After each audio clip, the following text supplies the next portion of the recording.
My story begins with the birth of my daughter. For someone who's only ever been in hospital to have a baby, I was overcome with the technology, the equipment, the unknown, the fear, the commitment and kindness of the staff, and the professionalism of all who surrounded me.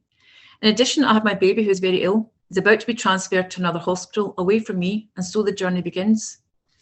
The first 2 years were a roller coaster of emotions, fear, anxiety, worry, not knowing what was around the corner.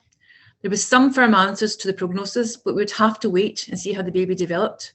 She would walk, but maybe would have a gait or a limp and require more surgery. She may develop hydrocephalus, but she might not. And this may have a developmental impact with regards to her learning. It was simply a waiting game. A period of time where I got to the university library and picked up all the medical books I could based on Spina Bifida and hydrocephalus and started going through them. The old-fashioned way before Google, a tad unnecessary and not one of my better ideas. However, the hospital was a nice and caring environment and one I got used to going to with my baby. We never enjoyed going, but together it was an adventure, some more pain than others. But as the baby grew into a young child, she embraced the visits and the pokes and prods, sometimes better than others. The staff on the whole were great, kind and compassionate, child-focused, always putting her first. She grew to read all the medics well. Amazingly, she could read the room and knew who was a junior and queried and questioned them innocently, as if something was amiss. She was only 5 when she pointed out that the doctor who came to see her by her bedside was slightly awkward. Turns out it was one of his first times doing his own ward round, a very new young doctor. I feel that her fear and her being very intuitive, she was able to pick up with signals from the medical teams very quickly, more than I could. But then again, I was not the one being examined or having some invasive treatments.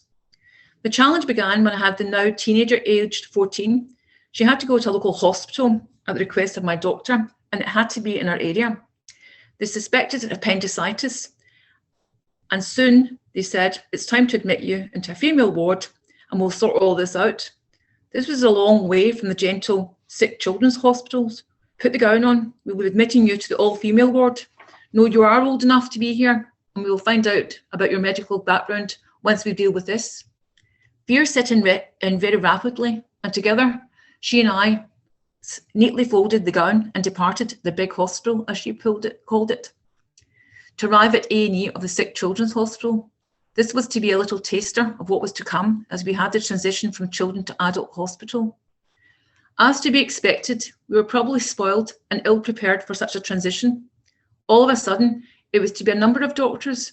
It would seem that no one coordinating what was happening first. I'm sure it was all happening in the background. It just had not been communicated to us, and that is fine, but it left me feeling a tad uneasy. A list of doctors now ensued. Bowel doctor, bladder one for the eyes, another doctor to look at kidneys, although they'd forgotten that one for a year or so. All good, all was good. At least we have an NHS with such specialists, all being that they're in demand, overworked and in short supply. As the teenagers swung into play, it would seem that the young teenager no longer had any medical issues, according to her. And if she did, they were nothing to do with the parents. Challenge 2 had now presented itself. The fine balance of letting one become independent and that of the overbearing, all-controlling and concerned mother.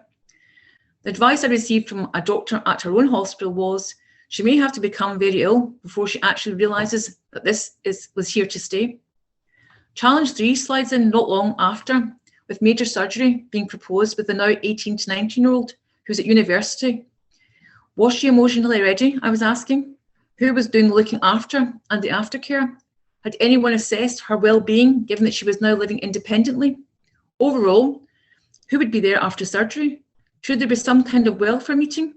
Probably not, but I could see it from 2 points of view, but had no answers. The saviour in all this was a team at Scottish Spina Bifida Association, a good sounding board for myself and for my child, and with lots of reassurance. Could they mediate on our behalf, or at least give me, the mum, the heads up that all was going to be okay? Medics could not, as I had no rights to any access to them, quite rightly so. Parents has no choice but to be a bystander, to be invited in if it suits the child, the patient, which is right. The gift came later, after the recovery, but through a very precarious period. All was well, but so many things could have gone wrong.